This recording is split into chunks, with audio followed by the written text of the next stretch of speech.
of any kind.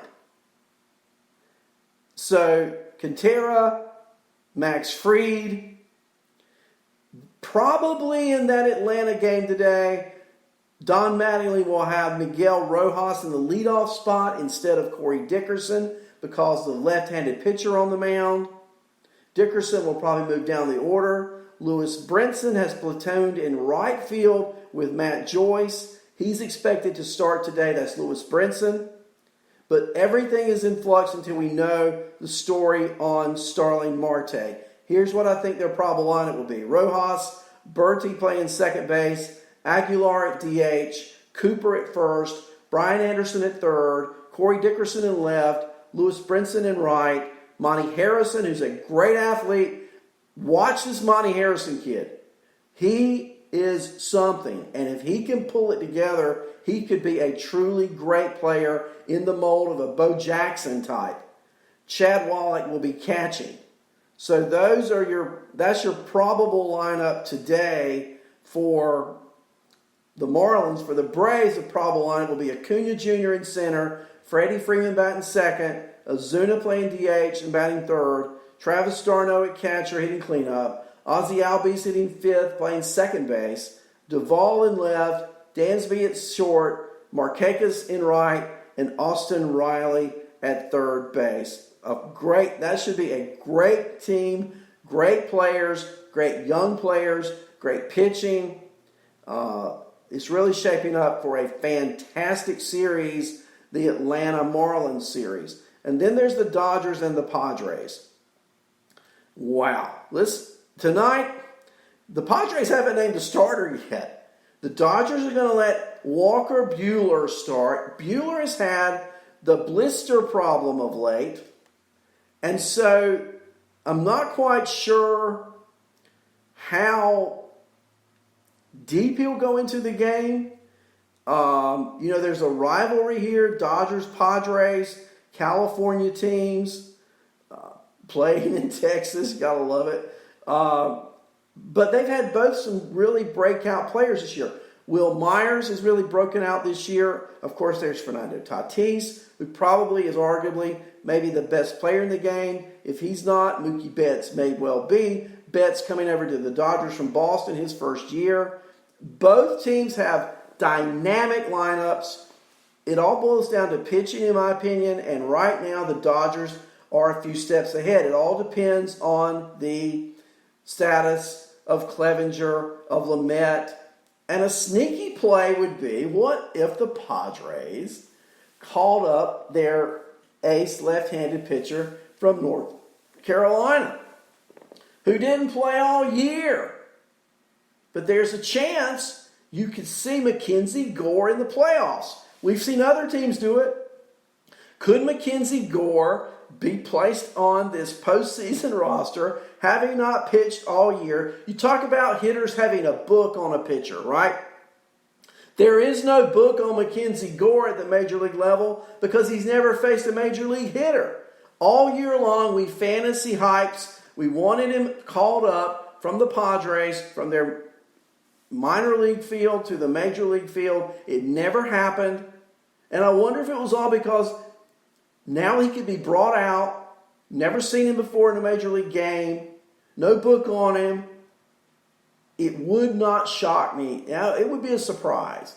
I just simply would not be shocked if that were to happen. Let's talk about in the last few minutes here. Those games are this afternoon and tonight. I'll give you the schedule one more time, and then we'll talk a little fantasy football to end the day. So today it's 2 o'clock, Marlins and Braves, 4:37, Astros and Athletics, 8:10 p.m., Yankees and Tampa Bay, and at 9:38 p.m., the Dodgers and Padres conclude the baseball day. I think I've been telling you about my fantasy team and my 14-team football league, and I started the year. Let's look at these scores. You got to love this. Week 1, okay?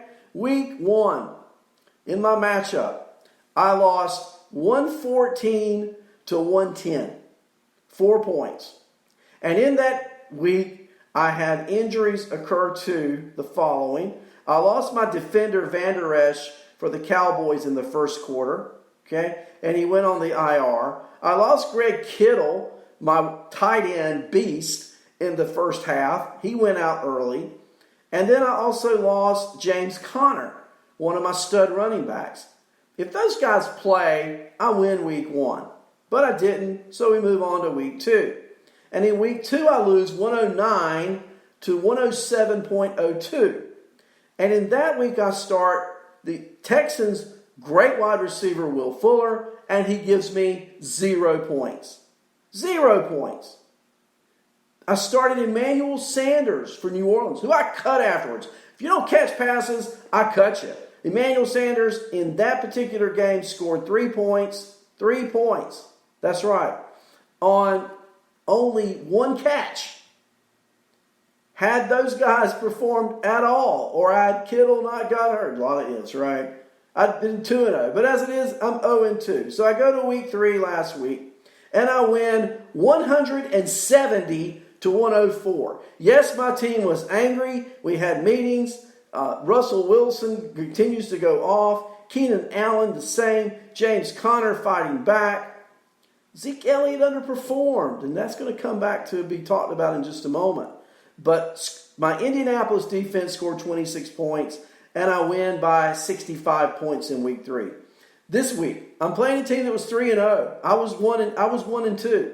I need that win. I need to go to 2-2. I need for him to fall to 3-1. And it happens. I win 144 to 113.